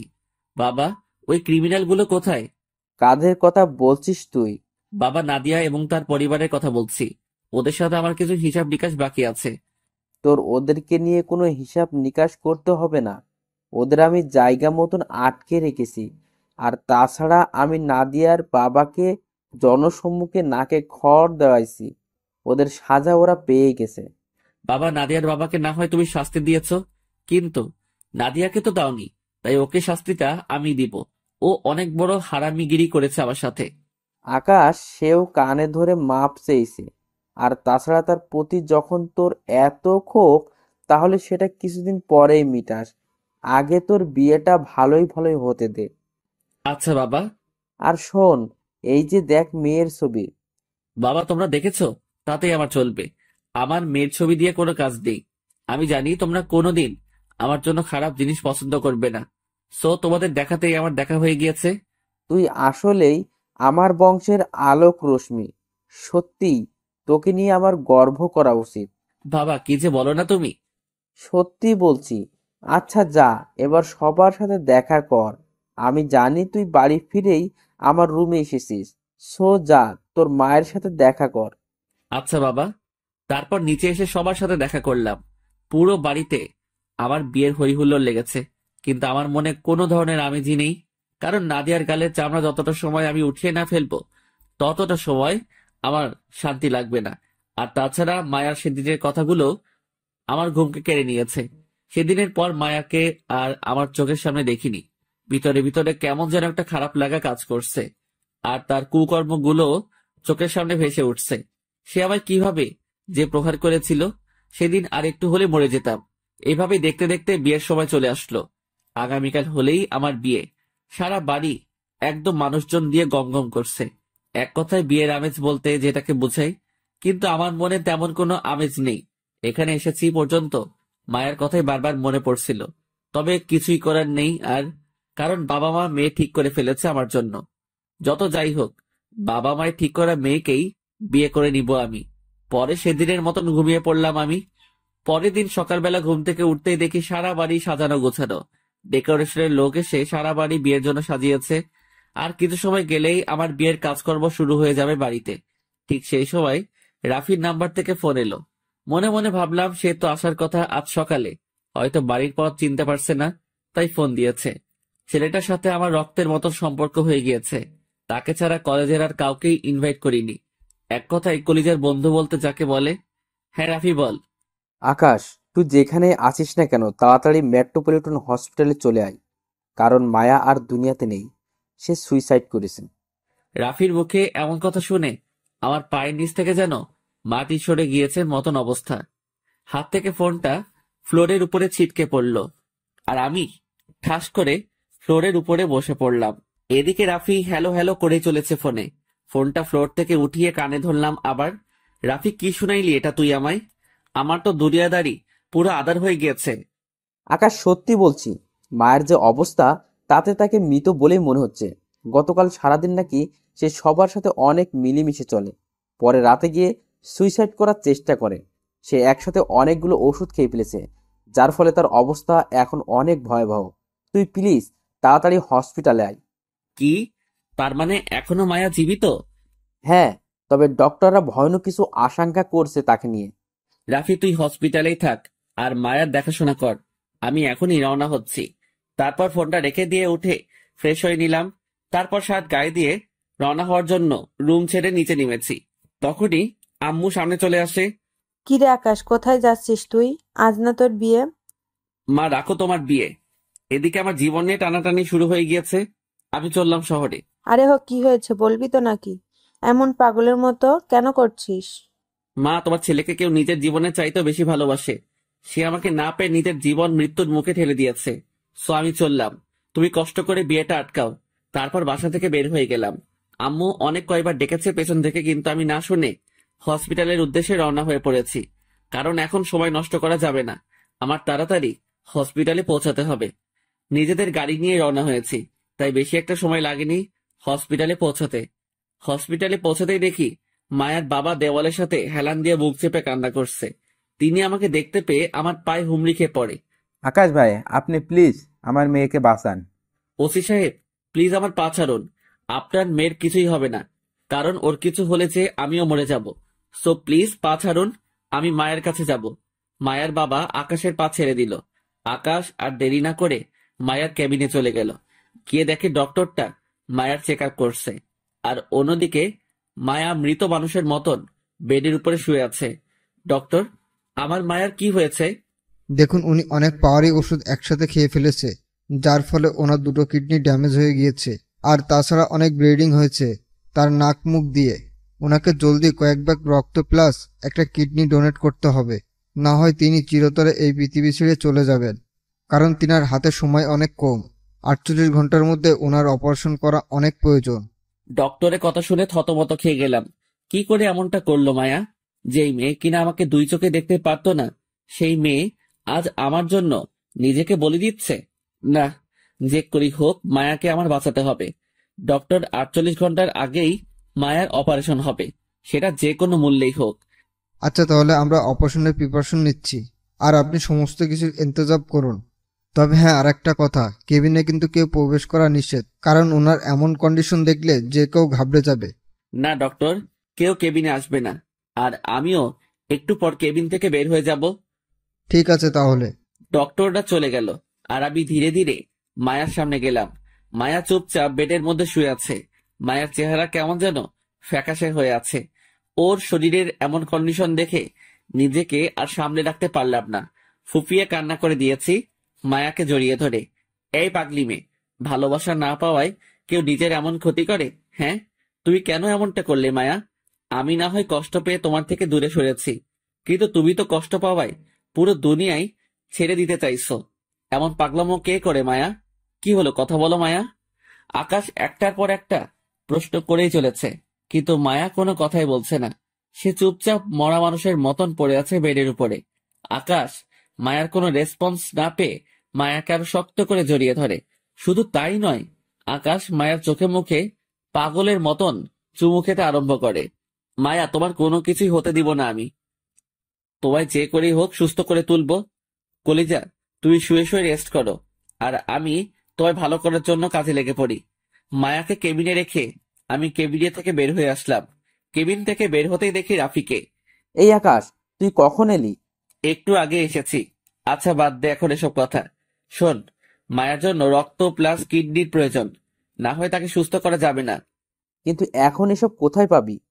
তুই তোর পরিচিতদের কাছে খোঁজ লাগা, আর হসপিটালে থাক। আমি অন্যদিকে দেখছি কি করা যায়। হ্যাঁ, আমি হসপিটালে আছি আর খোঁজ লাগাচ্ছি, দেখি কিছু হয় কিনা। রাফিকে হসপিটালে রেখে কিডনির খোঁজে বেরিয়ে গেলাম। অনেক জায়গায় খোঁজ লাগিয়েছি কিডনির জন্য। সমস্ত ছেলেপেলেকেও কাজে লাগিয়েছি। তাদের এত বলেছি যত টাকা লাগবে লাগুক, বাট আমার কিডনি চাই। দরকার হয় যে কিডনি ডোনেট করবে তাকে সারা জীবন আমি বসে বসে পালবো, বা যত টাকার ডিমান্ড করুক আমি দিব। কিন্তু 24 ঘন্টা অতিক্রম হয়ে গিয়েছে, কিন্তু কেউ কোনো নিউজ দিল না। কারোর কাছে কোনো নিউজ না পেয়ে হতাশার মাত্রাটা যেন আরো দ্বিগুণ হয়ে গেল। হতাশা নিয়ে হসপিটালে ফিরে এলাম। হসপিটালে আসতেই ডক্টররা জিজ্ঞেস করলো, কিডনির ব্যবস্থা হয়েছে কি? না ডক্টর, কিডনি ব্যবস্থা করতে পারিনি, তবে অনেক জায়গা খোঁজ লাগিয়েছি। প্লিজ তাড়াতাড়ি ব্যবস্থা করুন, না হয় রুগীকে বাঁচানো মুশকিল হয়ে যাবে। আর হ্যাঁ, রক্ত আমরা ব্যবস্থা করে নিচ্ছি। ডক্টর, আমি দেখছি কি করা যায়। হ্যাঁ, তাড়াতাড়ি দেখুন। ডক্টর চলে গেল, কিন্তু আমার ভিতরে যেন তুফান বইছে। আল্লাহ, যদি কিডনির ব্যবস্থা না হয় তাহলে মায়াকে আমার চিরতরে হারাতে হবে। মাথায় যেন কিছুই কাজ করছে না। চুপচাপ দেওয়ালের সাথে হেলান দিয়ে দাঁড়িয়ে আছি। একটু পর রাফি এসে বলল, দোস্ত, কিডনির ব্যবস্থা তো কোনো দিক থেকেই করতে পারছে না। তুই ব্যবস্থা করতে পারলি কি? না রে, আমিও পারিনি। তাহলে এখন কি করবি? দেখি আর কিছুটা সময়, তারপর না হয় কঠোর একটা সিদ্ধান্ত আমাকেই নিতে হবে। মানে কি আকাশ? সেটা সময় হলেই দেখতে পাবি। এখন যা, গিয়ে মায়ের বাবা মাকে দেখ, আর আমাকে কিছুটা সময় একা থাকতে দে। আচ্ছা। রাফি চলে গেল, আর আমি সেভাবেই দাঁড়িয়ে আছি। কিন্তু কিছুটা সময় পর আর দাঁড়িয়ে থাকতে পারছি না, পা ব্যথা করছে। তাই সেইভাবেই মাটির মধ্যে বসে পড়লাম। মায়ের চিন্তায় কিছুই ভালো লাগছে না। আল্লাহ, ওকে কি আমি চিরতরে হারিয়ে ফেলবো? এসব ভেবেই কেঁদে দিলাম। কতটা সময় সেভাবে কেঁদেছি জানি না, তবে যখনই কান্না একটু থেমেছে তখন দেখি আর মাত্র 4 ঘন্টা বাকি আছে। তাড়াতাড়ি উঠে ডক্টরের কাছে চলে গেলাম। কিডনির ব্যবস্থা হয়েছে কি? অন্য দিক থেকে হয়নি, তবে আপনার জন্য হয়ে গিয়েছে, কারণ আমার থেকে কিডনি একটা ডোনেট করে দিব তাকে। এই যে স্যার, আপনি কি পাগল হয়েছেন? না, আমি পাগল হইনি, আমি কিডনি ডোনেট করব মায়াকে। সরি স্যার, এটা আমরা পারবো না, কারণ আপনাকে কেউ না চিনলেও আমি ভালো করে চিনি। আপনি আফজাল সাহেবের ছেলে। আমি আপনার থেকে কিডনি নিয়ে রোগীর অপারেশন করলে পরে আমারই এই বিপদে পড়তে হবে। না ডক্টর, কিচ্ছুই হবে না। আপনি প্লিজ আমার থেকে একটা কিডনি নিয়ে অপারেশন শুরু করুন। স্যার, আমি পারবো না, এক্সট্রিমলি সরি। কারণ আপনার বাবার কানে এই খবর গেলে তিনি আমাকে সোজা জীবিত পুঁতে দিবেন। সো প্লিজ, আপনার থেকে আমি কিডনি নিয়ে রোগীর অপারেশন করতে পারবো না। তবে হ্যাঁ, আপনি ছাড়া বাকি কেউ এসে যদি বলতো কিডনি নিয়ে রোগীর অপারেশন করাতে, তাহলে আমি নিশ্চিন্তেই করতাম। বাট আপনার বেলায় সেটা আমি পারবো না। তাহলে কি আমার মায়াকে আমি বাঁচাতে পারবো না? সে আল্লাহ ভালো জানেন।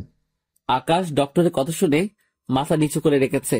আজ তার নিজের কাছে নিজেকে ছোট লাগছে, কারণ আজ তার জন্যই মায়ার এই দুর্দশা। সে যদি মায়াকে মেনে নিত তাহলে আর এমনটা হতো না। ভিতরটা যেন ফেটে যাচ্ছে তার। সে পারছে না মায়ার জায়গায় নিজের প্রাণ দিয়ে দিতে। আকাশ এসব দিয়ে ভাবছে। ঠিক সেই সময় ডক্টরের কাছে একটা ফোন আসে। ডক্টর ফোনে কথা শেষ করে আকাশকে বলে, স্যার, কিডনির ব্যবস্থা হয়ে গিয়েছে। এবার আপনি একটু নিশ্চিন্তে থাকুন, হয়তো ভালো কিছুই হবে। কি সত্যি? কিন্তু কে দিচ্ছে কিডনি? সেটা অপারেশনের আগে বলা যাবে না, কারণ তিনি সেটা বারণ করেছেন। আচ্ছা, তাহলে পরেই বলিয়েন। এবার আমার মায়ের অপারেশন শুরু করুন। হ্যাঁ, কিছু সময়ের মধ্যে অপারেশন শুরু হবে। কিছু সময় পর ডক্টররা মায়ের অপারেশন চালু করে দিল। দীর্ঘ 3 ঘন্টা পর অপারেশন থিয়েটার থেকে ডক্টর হাসি মুখে বের হয়ে আসে। যাক, আলহামদুলিল্লাহ, রোগীর অপারেশন সাকসেসফুলি হয়েছে। এবার আশা করি রোগী ঠিক হয়ে যাবে। সবাই ডক্টরের কথা শুনে খুশিতে আত্মহারা, বিশেষ করে আকাশ। সবাই মায়ার কেবিনের সামনে দাঁড়িয়ে মায়ার জ্ঞান ফিরবার অপেক্ষা করছে। 6 ঘন্টা পর মায়ার জ্ঞান ফিরে আসে। মায়ার জ্ঞান ফিরেছে শুনে সবাই মায়াকে দেখার জন্য উতাল পাতাল হয়ে যায়, কিন্তু ডক্টর বলে দুজন দুজন করে দেখা করতে। তাই শুরুতে মায়ার মা বাবা কেবিনে গিয়ে দেখা করে। অন্যদিকে আকাশ কেবিনের সামনে দাঁড়িয়ে দাঁড়িয়ে ভাবছে যে কে তার মায়াকে বাঁচিয়েছে। কার এত মহৎ দিল যে শেষ সময় এসে আমার মায়াকে বাঁচিয়েছে। না, একটু গিয়ে ডক্টর থেকে নাম জিজ্ঞেস করি। ডক্টর, কে আমার মায়াকে বাঁচিয়েছে? পাশের কেবিনে গিয়ে দেখুন, সে শুয়ে আছে। ডক্টরের কথা মতন পাশের কেবিনে চলে গেলাম। কেবিনে ঢুকতেই চোখ জোড়া বড় বড় হয়ে গেল, কারণ বেডের উপরে মরা লাশের মতন করে নাদিয়া শুয়ে আছে। নাদিয়াকে মরা লাশের মতন বেডের উপরে পড়ে থাকতে দেখে কলিজার মধ্যে এক ভয়ানক মোচড় মারে। ও আল্লাহ, এটা কি ঘটলো? সাথে সাথে চোখ জোড়া দিয়ে লবণাক্ত পানি বইতে শুরু করলো। নিজেকে আর স্থির রাখতে পারলাম না, ফুপিয়ে কেঁদে দিলাম। নিজের কাছে এতটা খারাপ লাগছে যে বললে বোঝাতে পারবো না, কারণ মায়ার কেবিনে অনেক মানুষ, অথচ যেই মানুষটা মায়াকে বাঁচালো সে লাওয়ারিসের মতন হসপিটালের বেডে পড়ে আছে। দাঁড়িয়ে দাঁড়িয়ে কান্না করছিলাম। ঠিক তখনই রাফি এসে পেছন থেকে কাঁধের উপরে হাত রাখে। আকাশ, টেনশন করিস না, নাদিয়া ঠিক হয়ে যাবে। তুই কি করে জানলি রাফি নাদিয়ার কথা? কারণ সে আমাকে ফোন করে তোর কথা জানতে চাই যে তুই বিয়ের অনুষ্ঠান ছেড়ে কোথায় এসেছিস। শুরুতে আমি তাকে কিছুই বলিনি তোর সম্পর্কে, কিন্তু সে অনেক কান্নাকাটি করে। পরে বলতে বাধ্য হয়েছি যে তুই মায়াকে নিয়ে হসপিটালে আসিস। তখনই সে আমাকে বলে এটাই তার শেষ সুযোগ নিজেকে প্রমাণ করার। তারপর সে মায়ের জন্য নিজের একটা কিডনি ডোনেট করে দেয়। রাফি, কি করে এত বড় একটা কথা তুই আমার থেকে গোপন রাখলি? ভাই, মাফ কর আমাকে, আর এখন আগে যা, মায়া তোর খোঁজ করছে। রাফির সাথে আর কথা না বলে মায়ার কেবিনে চলে গেলাম। কেবিনে ঢুকতেই মায়া আমাকে দেখে বেড থেকে উঠে যেতে ধরলো। সাথে সাথে দৌড়ে গিয়ে মায়াকে আটকালাম। এই মেয়ে, কি করছো তুমি? হ্যাঁ, এই অবস্থায় কেউ বিছানা থেকে উঠে? আমাকে বুকে নাও না প্লিজ, আমি তোমার বুকে যেতে চাই। মায়া, পাগলের মতন করো না। আগে সুস্থ হও, পরে যা ইচ্ছে হয় করিও। না, আমি এখন তোমার বুকে যাব। অনেক কাঁদিয়েছো আমায় তুমি, আমি এখনই তোমার বুকে যাব, না হয় কিন্তু আবারও খারাপ কিছু ঘটিয়ে ফেলবো নিজের সাথে। মায়ের কথা শুনে ভ্যাবাচ্যাকা খেয়ে গেলাম, তাই কোনো কিছু না ভেবেই তাড়াতাড়ি করে মায়াকে বুকে নিয়ে নিলাম। মেয়েটা আমাকে খামচে ধরে রেখেছে। আমি নিজের অজান্তেই মায়ের কপালে একটা চুমু এঁকে দিলাম। এই মেয়ে, নিজেকে কেউ এমন ঝুঁকির মুখে ফেলে? হ্যাঁ, আমার তো মরে যাওয়ার ইচ্ছে ছিল, যেখানে তোমার মতন ভালো মানুষকে চিনতে পারলাম না, যেখানে তোমার মতন মানুষের মন পড়তে পারলাম না, সেই জীবন রেখে আর কি লাভ? মায়া, তুমি কি পাগল হয়ে গেছো? হ্যাঁ, নিজেকে শেষ করে দেওয়ায় কোনো ধরনের ভালোবাসা রয়েছে মায়া? তা আমি জানি না, আমি শুধু এইটুকুই জানি যে আমার তোমাকে চাই। তোমার কপি হলেও চলবে না, শুধু তোমাকেই চাই আমার। আর যদি তোমায় নিজের করে না পাই, তাহলে আবার নিজের জীবন ঝুঁকির মধ্যে ঠেলে দেব। এবার তো বেঁচে গেছি, কিন্তু পাক্কা পরের বার সাকসেস নিব, নিজের অস্তিত্ব দুনিয়া থেকে মিটিয়ে দেব। মায়ের কথা শুনে কি বলবো ভেবে পাচ্ছি না। ধূপধুপারি শুরু হয়ে গিয়েছে বুকের ভিতরে, কারণ মেয়েটাকে যে আমিও অনেক ভালোবাসি। এবার আর নিজের দেশকে আটকে রাখতে পারলাম না। মায়াকে আরো শক্ত করে জড়িয়ে ধরে ওর উষ্ণ ঠোঁটগুলোতে নিজের ঠোঁট ডুবিয়ে দিলাম। সে আমার কাণ্ড দেখে চোখ বড় বড় করে ফেলে, কিন্তু আমি মায়ার ঠোঁটের উষ্ণতা নিয়ে চলেছি।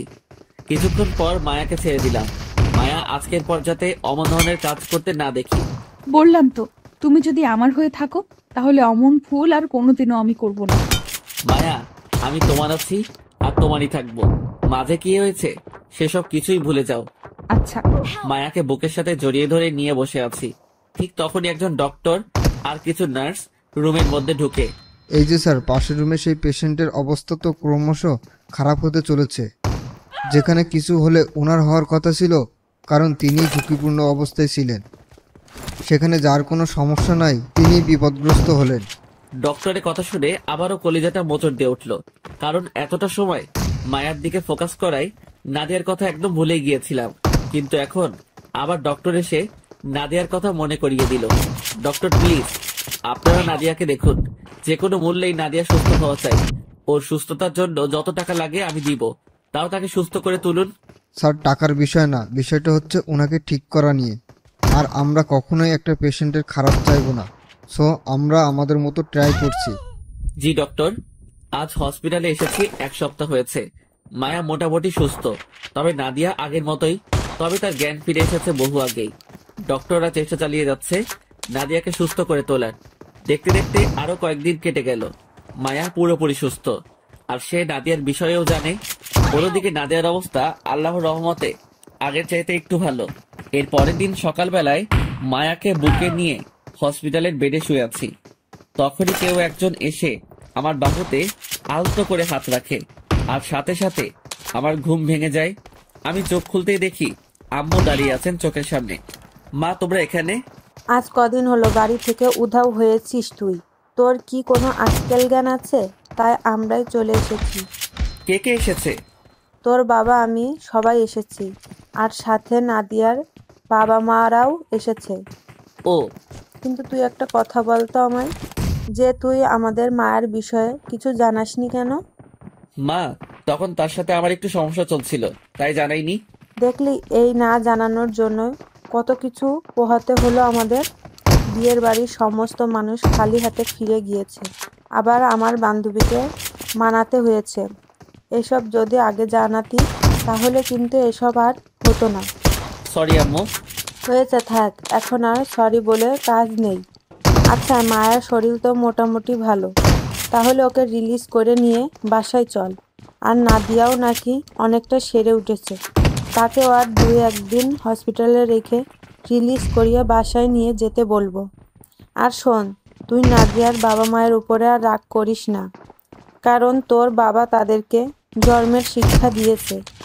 তাদের সাথে আমাদের আর তেমন কোনো উঠোবসা নেই।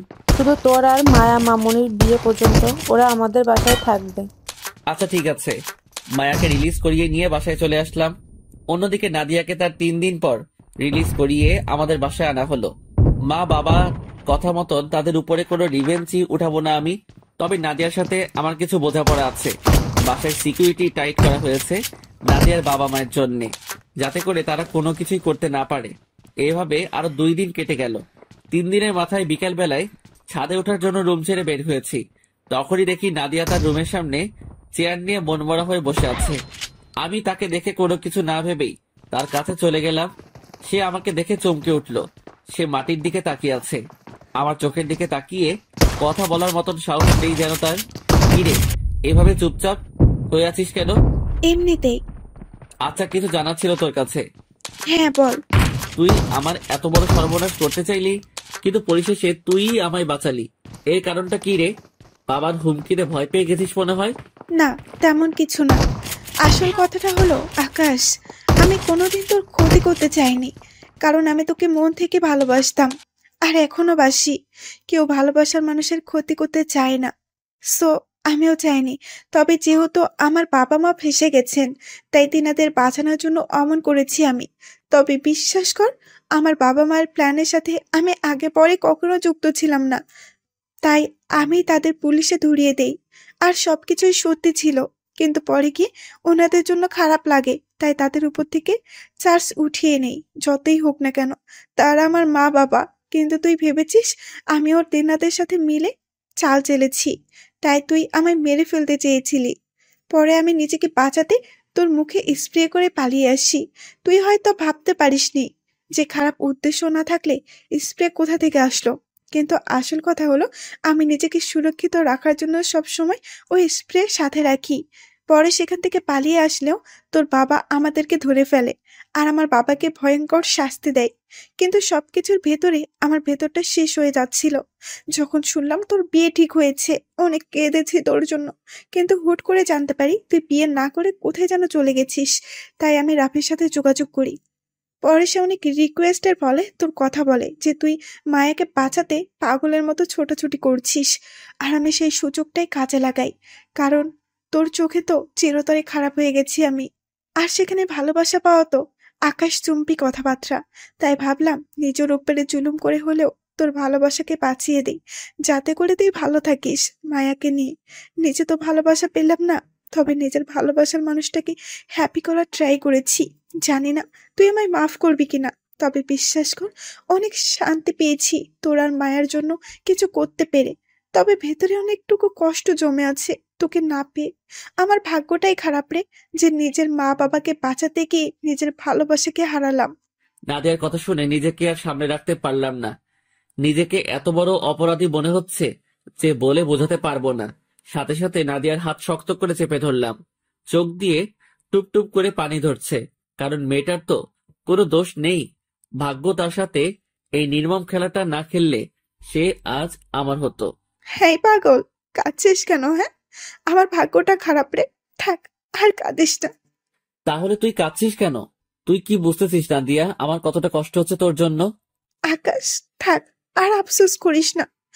উপরওয়ালার ফয়সালা এমনটাই ছিল। নাদিয়া, আমি জানি না উপরওয়ালার ফয়সালাটা কেন এমন ছিল, তবে আমি তোর সাথে মরণ পর্যন্ত বন্ধুত্ব রেখে যাব। সব সময় তোর সাথে আছি আমি। আমিও তোকে সারা জীবন বন্ধু হিসেবে মেনে যাব। নাদিয়ার সাথে আরো অনেকটা সময় কথা বলে রুমে চলে এলাম। ছাদে আর যাওয়া হলো না। অন্যদিকে মায়াকে আমুর রুমে শিফট করা হয়েছে বিয়ের আগ পর্যন্ত। দেখতে দেখতে সমস্ত কিছু ঠিক হয়ে গেল। 3 দিন পর আমার আর মায়ার বিয়ে। সবার মতামত নিয়েই আমাদের বিয়ে ঠিক হলো। বাড়িতে আবার মেহমান আসতে শুরু করলো। এইভাবেই বিয়ের দিন চলে আসে। অনেক জাঁকজমক ভাবে আমার আর মায়ার বিয়েটা হয়েছে। অন্যদিকে নাদিয়া আগে থেকেই আমার আর মায়ার বাসর সাজিয়ে রেখেছে। রাত বাজে 12টা। মায়া বাসর ঘর দখল করে নিয়েছে। এখন খালি আমার প্রবেশ করা বাকি। আমি বাসর ঘরে প্রবেশ করতেই মায়া দৌড়ে এসে আমার পায়ে ধরে সালাম করতে চাইলো। ওই, আমি প্রত্যেকবারের মতন মায়াকে পা ছুতে দিলাম না। মায়াকে বুকে জড়িয়ে নিলাম, কিন্তু সেই জড়িয়ে নেওয়া বেশিক্ষণ স্থায়ী হলো না। মায়া আমায় ধাক্কা দিয়ে বিছানায় ফেলে দিল, তারপর আমার বুকে উঠে গেল। মায়া, কি করছো কি তুমি? প্রতিশোধ নিচ্ছি। কিসের প্রতিশোধ? আমায় যে কাঁদিয়েছিস সেই প্রতিশোধ। মায়া আকাশের উপরে একদম শাড়ি গাড়ি গহনা গাটি সব শহর নিয়েই ঝাঁপিয়ে পড়ে। তারপর আকাশকে জড়িয়ে ধরে ওর ঠোঁট জোড়া নিজের দখল করে নেয়। অন্যদিকে আকাশ তো পুরো অবাক মায়ের কাণ্ড দেখে। কারণ সে শুনেছি পুরুষরা বাসর ঘরে বেঁধে লাজ ভাঙায়, কিন্তু এখানে তো তার উল্টো হচ্ছে। এই যেন কোনো এক বউ তার স্বামীর সাথে বাসর করছে। মায়া আকাশের ঠোঁটে চুমু খেতে খেতে ঠুস করে একটা কামড় বসিয়ে দেয়, আর কামড়ের প্রতিক্রিয়া এমন ছিল যে আকাশের ঠোঁট কেটে রক্ত বের হয়ে যায়। কিন্তু মায়ার কোনো হুঁশ জ্ঞান নেই, সে চুমু খেয়ে চলেছে। আর আকাশ অসহায়ের মতন বিছানায় শুয়ে আছে। এ যেন এক নারী বাসর, কিন্তু আকাশও কম না। মায়া তো শুধু তার ঠোঁটে স্পর্শ করেছে, কিন্তু আকাশ মায়ার পুরো শরীরে স্পর্শ করতে শুরু করে। এবার মায়া পুরোপুরি পাগল হয়ে যায়।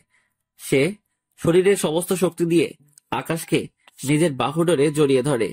এই ভালোবাসার মুহূর্ত যেন কবু শেষ না হয় তাদের জীবন থেকে। অটুট থাকুক সকল ভালোবাসার সম্পর্কগুলো, অটুট থাকুক সকল প্রেমীদের মনের ভালোবাসা। এভাবেই শেষ হলো আরও একটা গল্প কাহিনী। এই গল্পটা কেমন হয়েছে জানাবেন। আপনাদের অনেক ভালোবাসা পেয়েছি, আশা করি ভবিষ্যতেও পাবো। আলবিদা।